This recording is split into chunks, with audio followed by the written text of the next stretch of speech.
va revenir à l'actualité, au mouvement Trop c'est trop. Et vous avez publié un article quelques années plus tôt, bien avant qu'il y ait le mouvement Trop c'est trop. Et c'est là aussi une de vos qualités, c'est votre capacité de vision, de saisir les choses très loin. Donc vous avez écrit un article, je pense que c'était au moment où, avec le procès de la Cour pénale internationale à la fin, c'est le mot de Trop c'est trop. Donc je voudrais qu'on revienne là-dessus. Tout à l'heure, vous avez parlé, Babo, les jeunes disent donne le mot d'ordre, Babo ne donne pas de mot d'ordre parce qu'il a une méthode. Donc, ensemble, avec vous, on va revenir sur ce que l'article d'abord que vous avez écrit, Trop c'est trop, à quelle occasion et dans quelles conditions, dans quelles circonstances vous écrivez cet article-là avant le mouvement Trop c'est trop. C'était en 2013. Ouais, 2013. Il y a du temps. C'était en juin 2013, après les atermoiements de la chambre préliminaire de la Cour pénale. Vous savez qu'à la Cour pénale, il y a 2 étapes. On fait d'abord ce qu'ils appellent la confirmation des charges. La confirmation des charges avec une chambre préliminaire. Et si là, les charges sont confirmées, il y a le procès qui est mis en place par la suite. Et au cours des séances de la chambre préliminaire auxquelles j'ai assisté pour l'essentiel, il était évident que le dossier sonnait très creux. Et tellement creux que 2 des juges, il y avait la présidente du jury était Madame Gourmandi, qui était une Argentine, comme le procureur Ocampo. Alors on retrouvera toujours cette espèce de promiscuité entre Ocampo et les autres personnes dans la cour pénale. Il y avait un Allemand qui s'appelait Falk, je crois, et une Belge qui s'appelle Van den Wingart. Et la Belge et l'Allemand disent « Nous, on n'est pas pour confirmer les charges. Donc, Gbagbo va être libéré. » Et Van den Wingart, à ce moment-là, Van den Wingart et l'Allemand, quand ils disent ça, le procureur leur dit « Écoutez, c'était Bensouda qui devenait procureur puisque Ocampo venait de partir, qui leur dit « Écoutez, c'est pas possible, etc. » Et à ce moment-là, ils disent « Ok, on vous donne 1 an pour sortir un dossier final qui soit présentable. » Et là, j'ai écrit « Trop, c'est trop » parce que ça faisait 1 an, etc. Et je dis « On n'en peut plus dans cette affaire-là. » Et donc j'avais dit « Trop, c'est trop » à l'époque. C'est une expression qu'on dit souvent aussi en Afrique. Et cette histoire de cours préliminaire, c'est que l'année suivante, la chambre préliminaire a quasiment pas changé son analyse du dossier. Bensouda n'a rien rajouté de palpable. Et la Belge fait une opposition dissidente parce que l'Allemand se met du côté pour faire 2 contre 1 et envoyer Gbagbo. Mais le problème, c'est que l'Allemand, il s'appelait Knauf, l'Allemand était très malade à cette époque-là. Et on ne sait pas s'il a participé à la délibération ou si sa voix a été ajoutée à celle de la présidente. Et 15 jours après, il est décédé d'un cancer. Donc il est parti avec son secret. Et la Belge a fait une opinion dissidente dont j'ai mis les éléments dans mon livre, où elle explique par A plus B que le dossier ne tient pas et que s'il y a procès, la Cour pénale ne peut que le perdre. Une juge qui le dit dès 2013-2014. Et en fin juillet 2015, je rencontre Fatou Bensouda dans son bureau de la Cour pénale. J'avais obtenu un rendez-vous avec elle. Et je voyais Gbagbo le lendemain à la prison. Et je lui dis, Fatou, elle me reçoit très doctement. Et je lui dis, Fatou, tu vas perdre ton procès. Tu ne peux pas le gagner. Et on s'explique pendant 2 heures. Et elle a eu cette réaction qui m'a toujours un peu sidéré. Elle m'a dit, comme elle parlait un peu le français avec son accent anglais, je crois que je comprends, mais qu'est-ce que tu penses du cas de Simone? Donc là, elle me dit, bon, peut-être pour Gbagbo, ça ne peut pas passer, mais à ce moment-là, il me faut quelqu'un d'autre. On lui a donné un os, ça ne marche pas, il me faut autre chose. C'est le Moloch qui doit manger quelque chose. Et je dis, mais Simone, c'était la vice-présidente de l'Assemblée nationale, c'est une femme politique. Le président de la République, c'est Laurent Gbagbo. Si Laurent Gbagbo n'a rien fait, comment les autres peuvent avoir fait quelque chose? Restons sérieux. Et on connaît la suite. Alors, et le mouvement Trop c'est trop aujourd'hui? Quand les gens parlent de mots d'ordre, etc., il y a la méthodologie.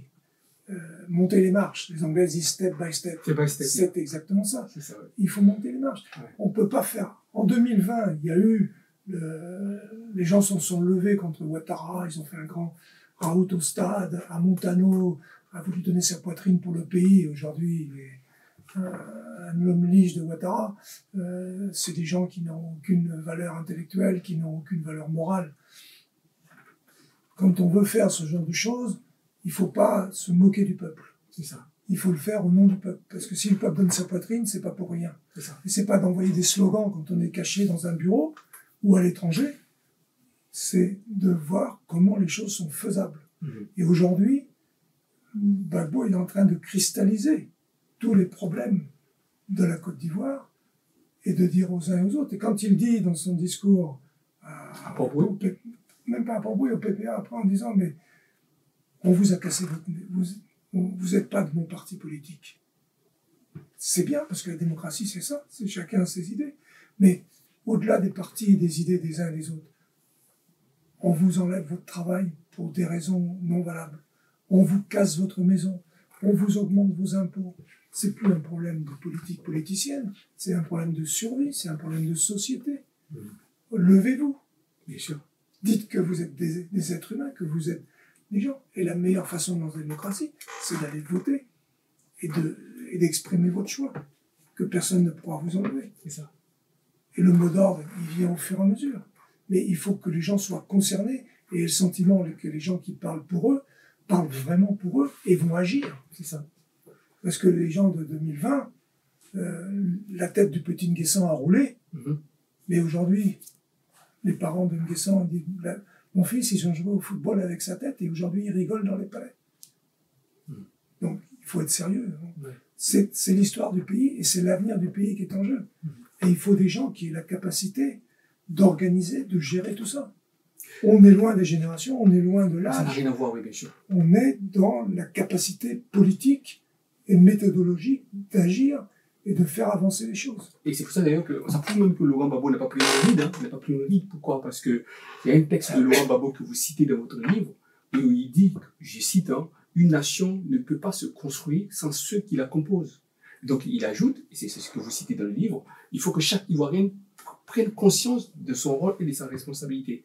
Et justement, en venant au mouvement Trop pour c'est trop, Laurent Gbagbo rejoint ce texte qu'il avait écrit, je crois que c'était Côte d'Ivoire pour une alternative démocratique, un truc comme ça. En fait, entre le mouvement Trop c'est trop de Laurent Gbagbo et ce texte qu'il a écrit dans les années 90, Laurent Gbagbo n'a pas pris une ride. Mais non, parce qu'il y a une continuité. Oui, c'est sa vision politique des choses. Ouais. Tout ce qui... Il ne fait rien au hasard. Il ne fait rien, c'est vraiment... Il ne fait rien au hasard. Il sent les choses, il dit, nous sommes pressés, avançons doucement. C'est ça. Donnons du temps au temps.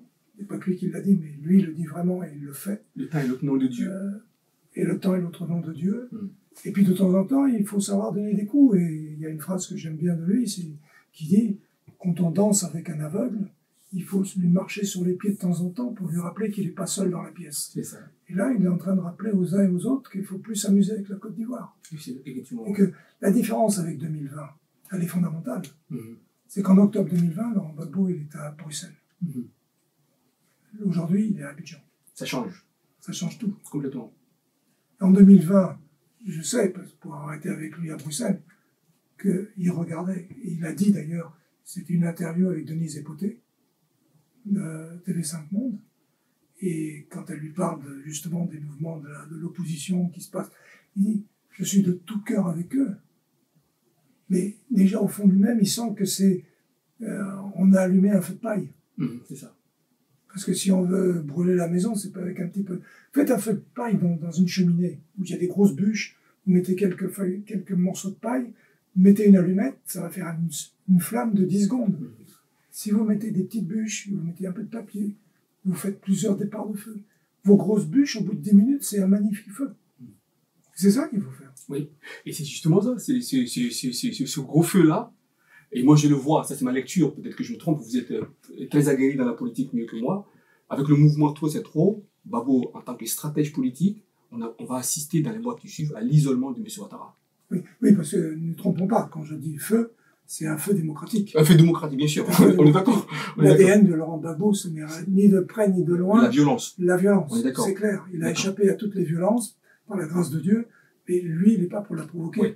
On rappelle que c'est une image, c'est une métaphore que vous avez utilisée. C'est une métaphore, c'est pour dire, il faut que le pays se lève.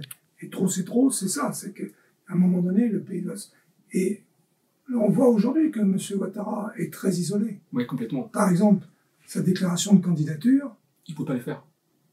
Ben, il dit au stade, où on aperçoit que ses conditions physiques sont déjà très précaires, hein, à plusieurs moments dans le stade, qui est rempli de façon, disons, mécanique, par la grâce des autocars et des billets de banque, qui n'a rien à voir avec la politique. On sent bien que ce monsieur qui dit « Ah, mais je vais prendre ma disposition à telle date », il parle du 15 juillet. Mais depuis quelques jours, on est lundi, depuis vendredi soir, il séjourne en France jusqu'au 20-21 juillet. Donc il annoncerait sa candidature en tant que président de la République pour un 4e mandat illégal du fond d'un village français. Est-ce que les Ivoiriens peuvent admettre ça? Ouais. Moi j'attends de voir. J'attends de voir. Ouais.